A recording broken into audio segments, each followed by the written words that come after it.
ईमानदारी से पढ़ाई करने वाले और ईमानदारी से प्रतियोगी परीक्षाओं की तैयारी करने वाले एवं जो ईमानदारी से एईडीओ की परीक्षा दिए थे, वो सारे अभ्यर्थी एक सुर में ये मांग कर रहे थे कि एईडीओ की परीक्षा रद्द होनी चाहिए। सोशल साइट्स पे ये मुहिम चल रही थी। हमने परीक्षा शुरू होने से एक दिन पहले ही वीडियो के माध्यम से भी 30 से 35 लाख का रेट चल रहा है ये बात कहा था। धांधली सेटिंग की बातें चल रही थी, ये बात हमने कही थी। और आर्थिक अपराध इकाई, स्पेशल ब्रांच, पटना पुलिस, सबको हमने सूचित किया था। और इन लोगों ने, स्पेशल ब्रांच, पटना पुलिस और आर्थिक अपराध इकाई ने त्वरित कार्रवाई किया और निष्पक्षता के साथ जांच किया। कई जिलों में बहुत सारे लोग पकड़े गए हैं, एफआईआर दर्ज हुआ और उसके बाद सोशल साइट पे भारी आक्रोश देखने को मिला अभ्यर्थियों का।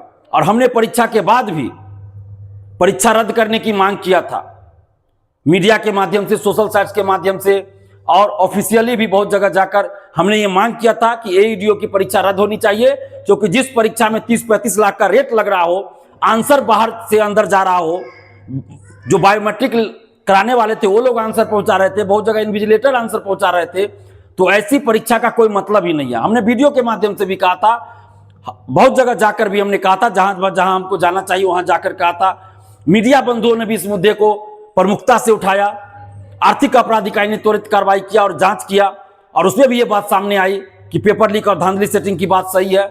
तो कल जो है रात में बीपीएससी ने भारी दबाव को देखते हुए, आक्रोश को देखते हुए, आक्रोश जो अभ्यर्थियों का था उसको देखते हुए, दबाव को देखते हुए बीपीएससी ने एईडीओ की परीक्षा को रद्द कर दिया।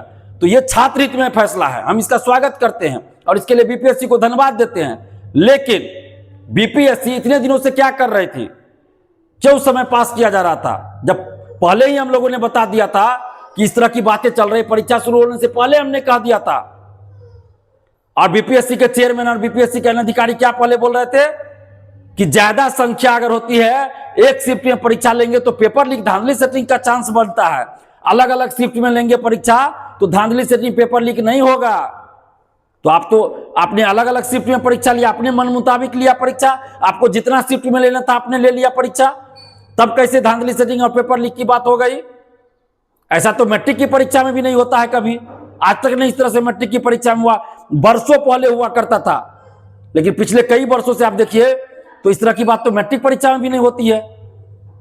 तो कैसे पेपर लीक हो गया, कैसे धांधली सेटिंग ऐसे हो रही थी? बीपीएससी को इसका जवाब देना पड़ेगा।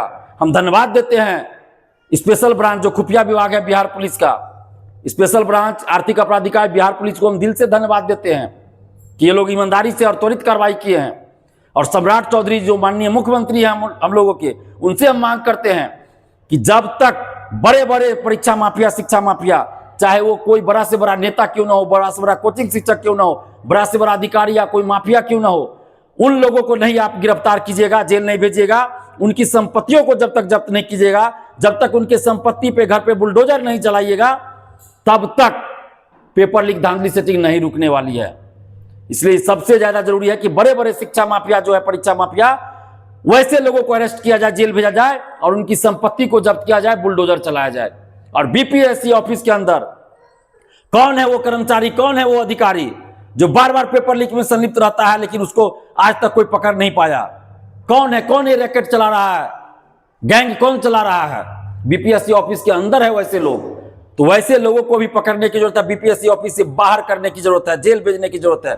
और जब तक बीपीएससी में ऐसा नहीं किया जाएगा, तब तक पेपर लीक, धांधली सेटिंग नहीं रुकने वाला। मैं कई बार कह चुका हूं, छोटी छोटी मछलियों को पकड़ लीजिएगा, उससे कुछ नहीं होगा।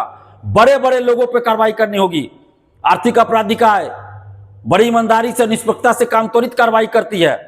हम धन्यवाद देते हैं आर्थिक अपराध इकाई को, और खासकर आर्थिक अपराध इकाई के जो हेड हैं नैयर हसनैन खान सर, उनको हम दिल से धन्यवाद देते हैं कि वो हम लोगों की सूचना पर त्वरित कार्रवाई करते हैं, ईमानदारी से त्वरित कार्रवाई करते हैं, निष्पक्षता के साथ काम करते हैं। लेकिन सरकार क्या कर रही है, चाहे किसी की भी सरकार रही हो, बड़े बड़े लोगों को सरकार क्यों बचा लेती है? बड़े बड़े लोगों पर कार्रवाई क्यों नहीं होने देती है? बड़े बड़े लोगों पे जब बात आती है तो सरकार चुप्पी साध लेती है, जांच ही बंद करवा देती है। ऐसा क्यों होता है? तो बड़े बड़े लोगों पे 67वीं बीपीएससी का क्या हुआ? हमने ही 67वीं बीपीएससी पेपर लीक को उजागर किया था।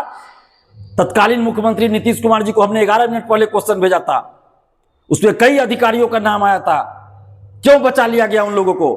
सिपाही भर्ती पेपर लीक हमने उजागर किया था, इसके बाद CGL 3 पेपर लीक हमने उजागर किया, TRE 3 पेपर लीक हमने उजागर किया, AEDO के बारे में भी हमने परीक्षा से पहले सबको सूचित कर दिया और ये सारी परीक्षाएं रद्द हुई है। लेकिन क्या गारंटी है कि आगे परीक्षा का पेपर लीक किसी का नहीं होगा? नहीं, कोई गारंटी नहीं। आगे भी पेपर लीक होगा, आगे भी धांधली सेटिंग होगी। जब तक बड़े बड़े लोगों पे कार्रवाई नहीं होगी, कठोर कार्रवाई नहीं होगी, तब तक पेपर लीक धांधली सेटिंग नहीं रुकने वाला है। और BPSC के जो चेयरमैन साहब हैं वो क्या कर रहे हैं? कहां गई आपकी बड़ी बड़ी बातें?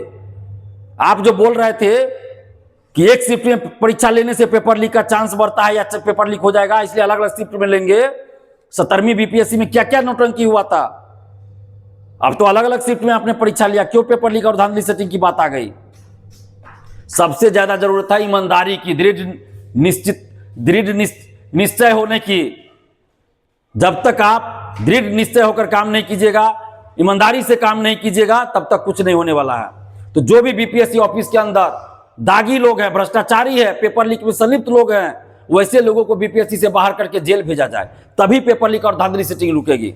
और सभी अभ्यर्थियों को जो ईमानदारी से तैयारी करते हैं, हम उनको धन्यवाद देते हैं कि आप लोगों ने एकजुटता दिखाई, सोशल साइट्स पे मुहिम को जारी रखा और उसका मीडिया बंधुओं ने भी साथ दिया, आर्थिक अपराध इकाई ने भी जांच किया ईमानदारी से, स्पेशल ब्रांच ने भी, खुफिया विभाग जो है उन्होंने भी सूचना दिया, सही सूचना दिया, और बिहार पुलिस ने भी काम अच्छा किया। इसके बाद BPSC को मजबूर होना पड़ा कि परीक्षा रद्द करे और परीक्षा रद्द हुई है कल। तो हम सब का जो सामूहिक प्रयास रहा, मीडिया बंधुओं ने भी बहुत साथ दिया, तो सबको धन्यवाद। और आगे पेपर लीक ना हो, धांधली सेटिंग ना हो, इसके लिए सरकार को कड़े कदम उठाने पड़ेंगे। जो भी छोटा से छोटा, बड़ा से बड़ा शिक्षा माफिया, परीक्षा माफिया है, सब पे कार्रवाई करनी पड़ेगी, तब जाकर पेपर लीक रुकेगा, नहीं तो नहीं रुकने वाला है।